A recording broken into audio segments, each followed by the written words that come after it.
नमस्कार, मैं हूं पुण्य प्रसून वाजपेयी। दस्तक में आपका स्वागत है। आज बात उस पहचान की लेकर होगी जिस पहचान को लेकर बनारस में केजरीवाल घूम रहे हैं, राजनाथ सिंह भी लखनऊ में दर दर भटक रहे हैं और इन सब के बीच सुप्रीम कोर्ट ने भी आज पहचान दे दी किन्नरों को तीसरे लिंग के तौर पर। और तीसरी के सबके बीच अपनी पहचान गांधी परिवार के भीतर क्या है, इसे लेकर परिवार आपस में ही एक दूसरे पर जुबानी जंग छिड़े हुए हैं। शुरुआत कहीं से भी की जाए, लेकिन एक बड़ा फैसला सुप्रीम कोर्ट का है किन्नरों को लेकर। शुरुआत कहीं से की जाए, लेकिन यह पहला मौका है। गांधी नेहरू परिवार की चौथी पीढ़ी आमने सामने है। वरुण और प्रियंका बोलती के हैं और शुरुआत कहीं से की जाए। इन चार तस्वीरों के जरिए जरा समझिए, इन चार की शुरुआत आप कहीं से कर लीजिए। हर कोई पहचान की जद्दोजहद में लगातार अपने आप के अस्तित्व की बात कर रहा है, चाहे किन्नर हो, चाहे तल्ख जुबान के साथ वरुण और प्रियंका हों, चाहे मुस्लिम दरवाजे पर राजनाथ हों, चाहे आम आदमी पार्टी पहुंची हो धर्मगुरु के दरवाजे पर दस्तक देने के लिए। ये कौन सी पहचान है? और क्या सियासत इस दौर में इतनी खोखली चली है कि अपनी पहचान और जद्दोजहद के लिए हर चीज़ एक तराजू पर नजर आ रही है? दरअसल लखनऊ और बनारस में अंतर तो खूब है। आप कह सकते हैं कि दरअसल लखनऊ का मतलब राजनाथ सिंह इस दौर में है और बनारस का मतलब मोदी और केजरीवाल भी हो चला है क्या? लेकिन जब किसी धर्मगुरु के दरवाजे पर दस्तक दी जाती है, तरीका कोई अपनाइए। इस देश को लेकर लगा तो यही जाता है कोई लकीर खींच रही है। तो आइए, मैं तेरे दर पे आया हूं, बनारस से लखनऊ तक।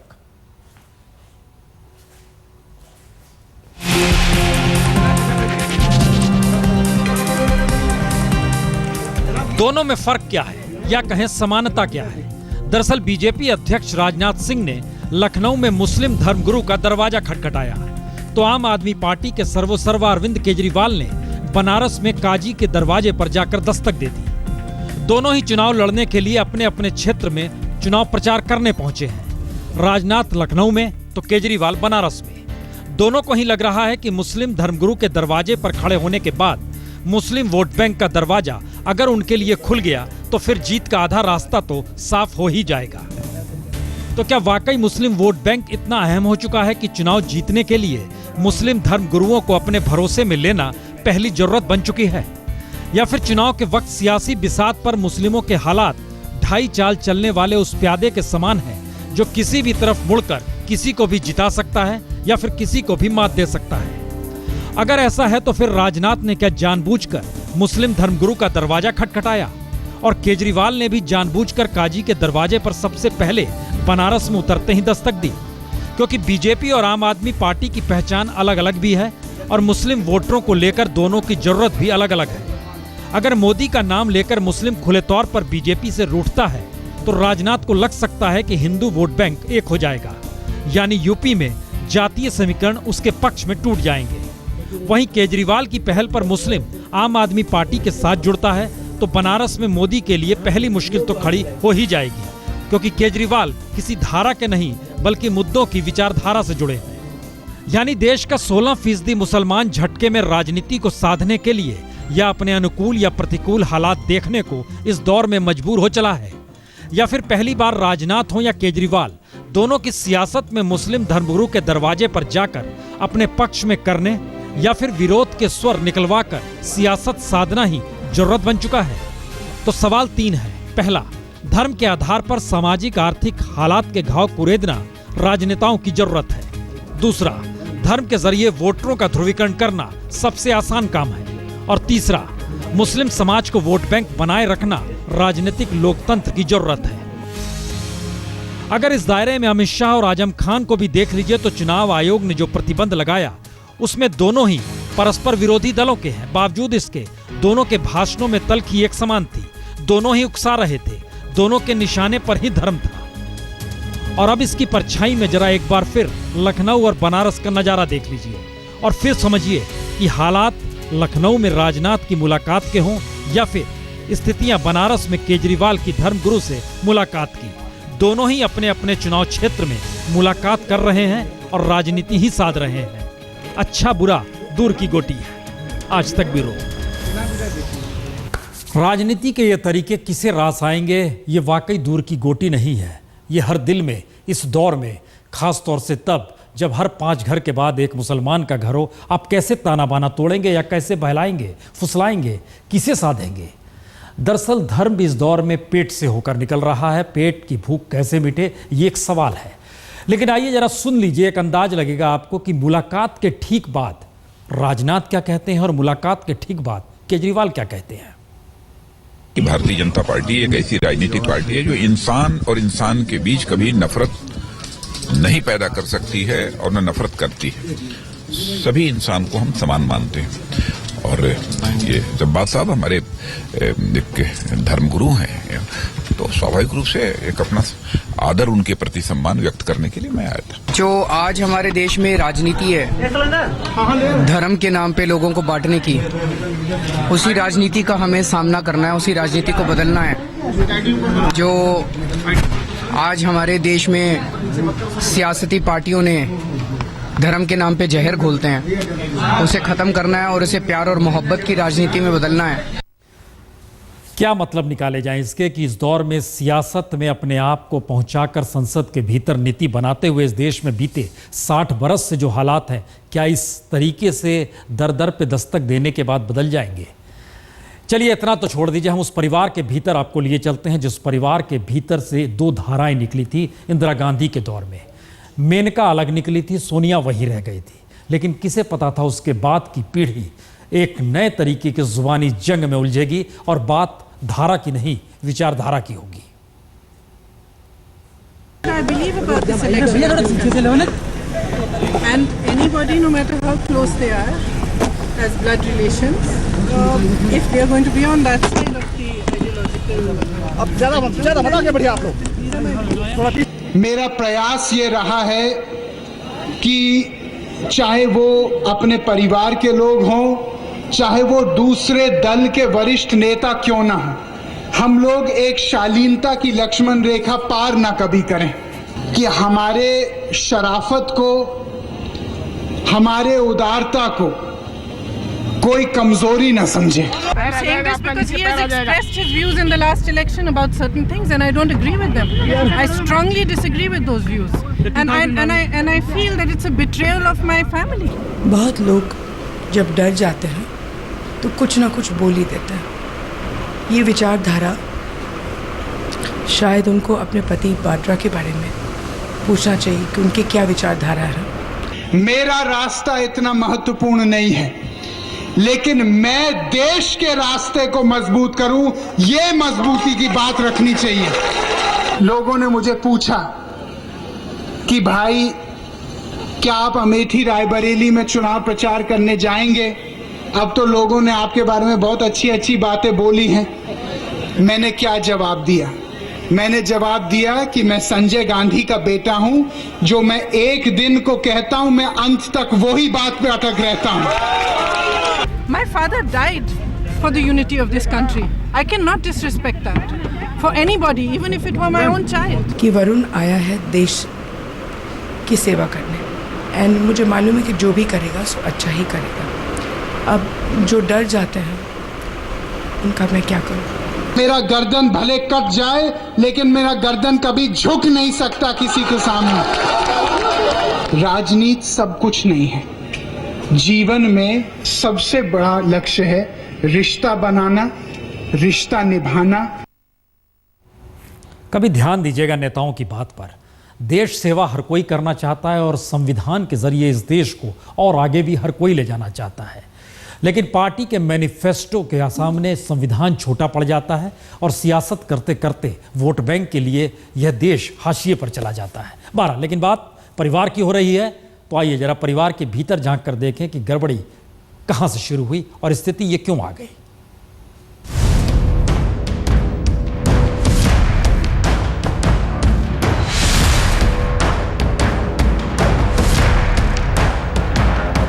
सियासत की राह पर नेहरू गांधी परिवार की चौथी पीढ़ी आपस में टकराएगी, यह किसी ने सोचा नहीं होगा। लेकिन जिस तरह प्रियंका और वरुण गांधी के बोल आपस में टकरा रहे हैं, उसने पहली बार इसके संकेत तो दे ही दिए कि नरेंद्र मोदी की राह पर निकली बीजेपी गांधी परिवार को बर्दाश्त नहीं है। इसमें प्रियंका का तरीका वरुण को चेताने वाला है कि वो भटक रहे हैं, तो वरुण अपनी राजनीति साधने के लिए संयम भरे बोल बोल रहे हैं। लेकिन जुबानी जंग की परतों को उठाए तो 3 सवाल सामने आते हैं। दरअसल ये कोई आज से नहीं है कि बीजेपी में वरुण गांधी है, वो पहले से हैं। लेकिन उस वक्त अटल बिहारी वाजपेयी का दौर था, अब मोदी का दौर है, जिसे गांधी परिवार बर्दाश्त नहीं कर पा रहा है। दूसरा बड़ा सवाल यही है कि इसी दौर में मेनका गांधी को ये लगने लगा है कि अगर वरुण डगमगाए तो फिर आने वाले वक्त में उनकी सियासत भी डगमगा जाएगी। तो इससे 2-3 सवाल और निकलते हैं कि चौथी पीढ़ी में तीसरी पीढ़ी वाली खटास तो है नहीं। मोदी को लेकर चौथी पीढ़ी पूरी तरीके से नाखुश है, लेकिन मेनका ही दीवार के तौर पर गांधी परिवार के मिलन के बीच खड़ी हुई है। सिलसिलेवार तरीके से समझें तो वरुण गांधी इससे पहले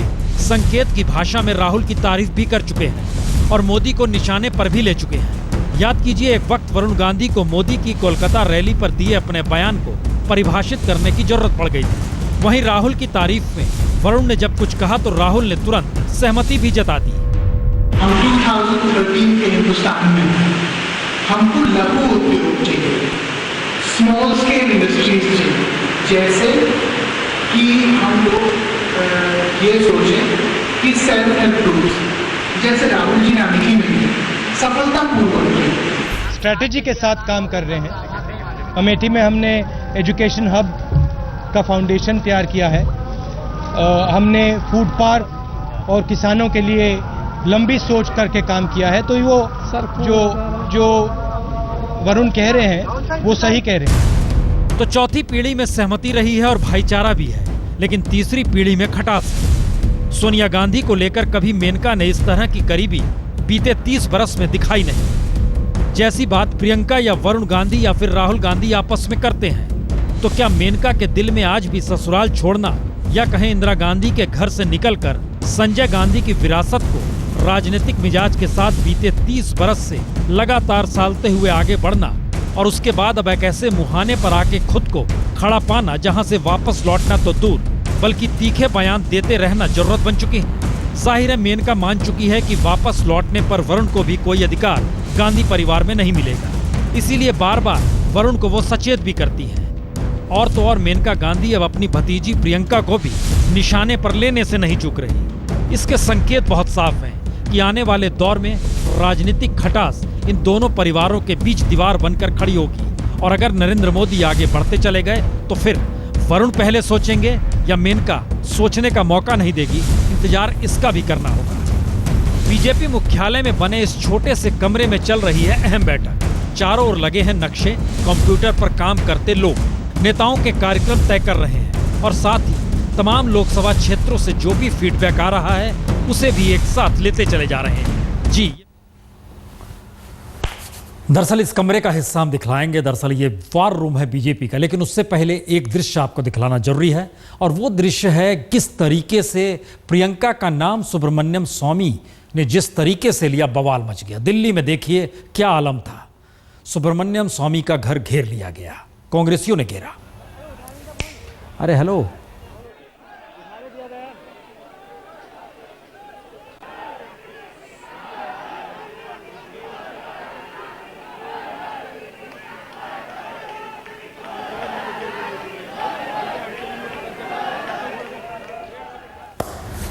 जी ये हंगामा था दिल्ली का, लेकिन आइए आपको लिए चलते हैं बीजेपी के वार रूम में। बीजेपी मुख्यालय में बने इस छोटे से कमरे में चल रही है अहम बैठक।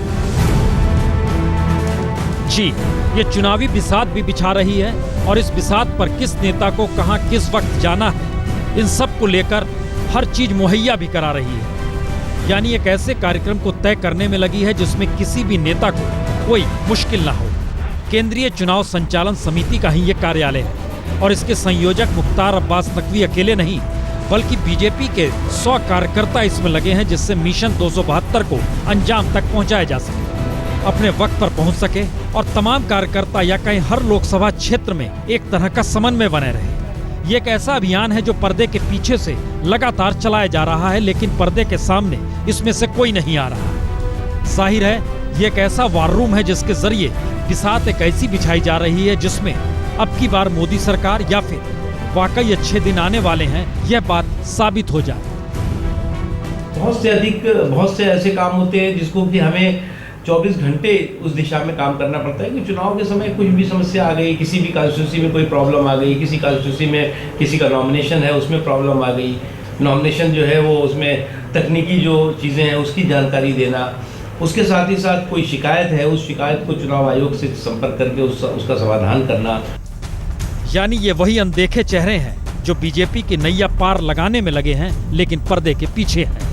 फिल्म हिट होती है, डायरेक्टर और एक्टर सारा श्रेय ले जाते हैं, नाम नहीं होता तो उन कलाकार और टेक्नीशियंस का जो पर्दे के पीछे सारी मेहनत कर रहे होते हैं। कुछ ऐसा ही हाल है बीजेपी की फिल्म मिशन 272 का। यहाँ भी एक्टर और डायरेक्टर को सारा श्रेय मिल ही जाएगा, लेकिन पर्दे के पीछे काम कर रहे इन कलाकारों के रोल को नकारना आसान नहीं होगा। कैमरामैन आलोक भटनागर के साथ अमिताभ सिन्हा, दिल्ली आज तक। मतलब बहुत साफ है, चुनाव में जीत के लिए जद्दोजहद पर्दे के पीछे भी बहुत लोग लगे हैं, लेकिन सामने क्या हो रहा है? सामने रिश्ता निभाने की बात नहीं, खटास पैदा करने की हो रही है। सोनिया गांधी की मुलाकात बुखारी साहब से हुई हो, या फिर देवबंद की तरफ से जो आवाज आई हो, राजनाथ का धर्मगुरु के घर पे दस्तक देना हो, या फिर केजरीवाल का काजी के घर पर जाना हो, जहन में क्या आता है? तेरे दर पे आया हूँ, कुछ करके जाऊंगा, झोली भर के जाऊंगा।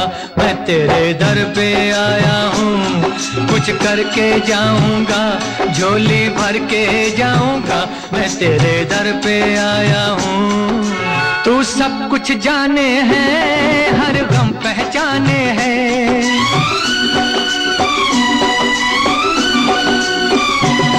तू सब कुछ जाने है, हर गम पहचाने हैं। जो दिल की उलझन है, सब तुझ पे रोशन है। तेरी शोहरत सुन सुन के उम्मीदें लाया हूँ तेरे दर पे।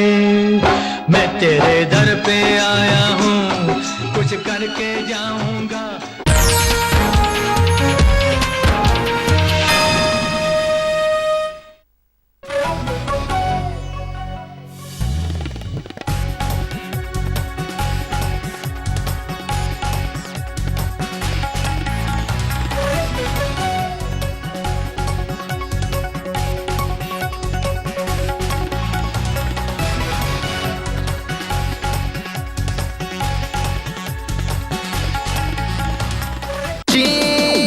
मस्ती में जी ले जरा, दोस्ती क्या चीज यारा, खा ले ये चीज ही भरा चीज bit.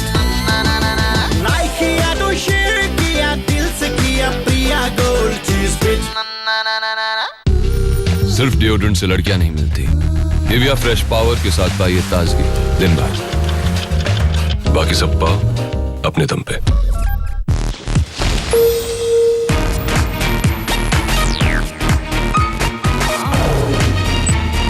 J. Hampstead, a different league.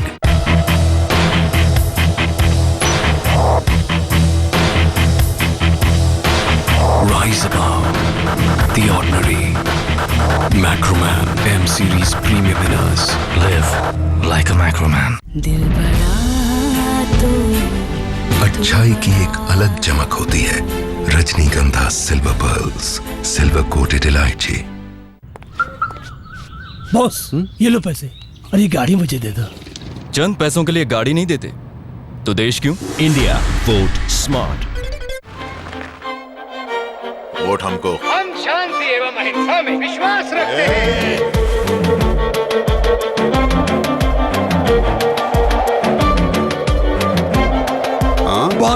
5 साल में बहुत कुछ हो सकता है। तू फिट नहीं, इसलिए तुझे वोट नहीं। डॉलर बिग बॉस, फिट है बॉस। ओए, कहाँ जाना है?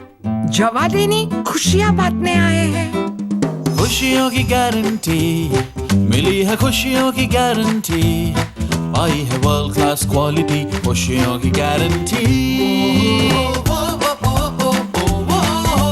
खुशियों की गारंटी मिली है, खुशियों की गारंटी, भरोसे वाली सर्विस की खुशियों की गारंटी।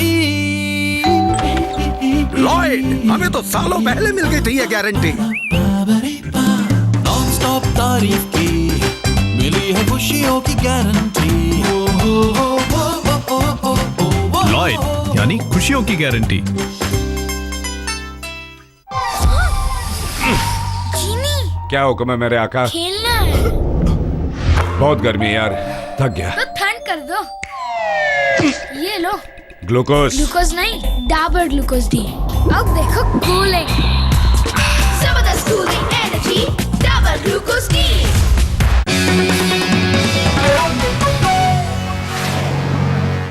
चीज बिट मस्ती में जी ले जरा, दोस्ती क्या चीज यारा, खा ले ये चीज ही भरा चीज बिट। लाइक किया तो शेयर किया, दिल से किया प्रिया गोल्ड चीज बिट। चले अभी नहीं, अशुभ होगा। चलो अब बहुत हो गया। छींक पे रुकते हैं। अच्छा छींक पे रुकते हैं तो ड्राइव सेफ हो जाता है। शुभ वाला एक्सीडेंट होता है, शुभ शुभ करते रुकते हैं। बात भी मजाक। अच्छा हुआ ना वो छींक पे रुके थे। गाड़ी रोकी सीएट टायर्स ने, क्रेडिट लिया तुम्हारी छींक ने। अच्छा हमारी छींक पे रुके थे। छींक भी छोड़िए, गाड़ी चलाइए सीएट टायर्स में। बड़े ट्रेड ब्लॉक, बेहतर ग्रिप, बड़ा कंट्रोल, सीएट एसयूवी टायर्स। वैसे छींक को रोका मत करो, बहुत क्यूट लगती है।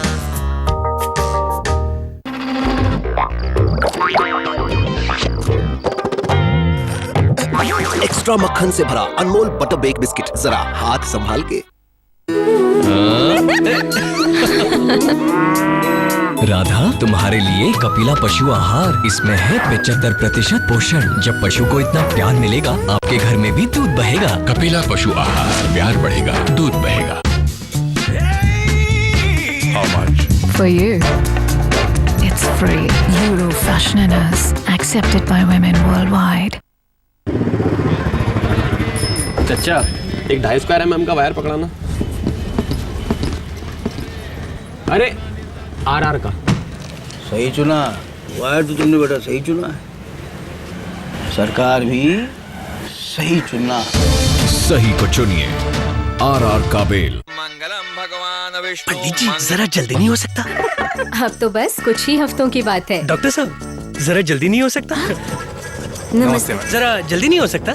ओफो, सब कुछ जल्दी में नहीं होता। अब होगा मैडम, छत हो या नींव, बिरला सम्राट से हर चीज बनेगी जल्दी से मजबूत। बिरला सम्राट सीमेंट, अब जल्दी से मजबूत। Star Health Insurance, India's largest health insurance company. For all your health insurance needs, SMS star to 56677.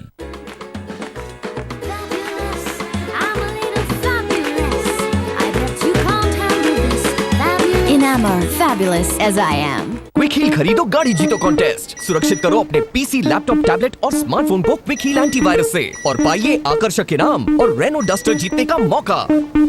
When moods change, I change. I'm always changing. Panasonic air conditioner Econavi technology के साथ, जो intelligently sense करे, adjust करे और 65% तक की बचत करे। It's one touch to change the future.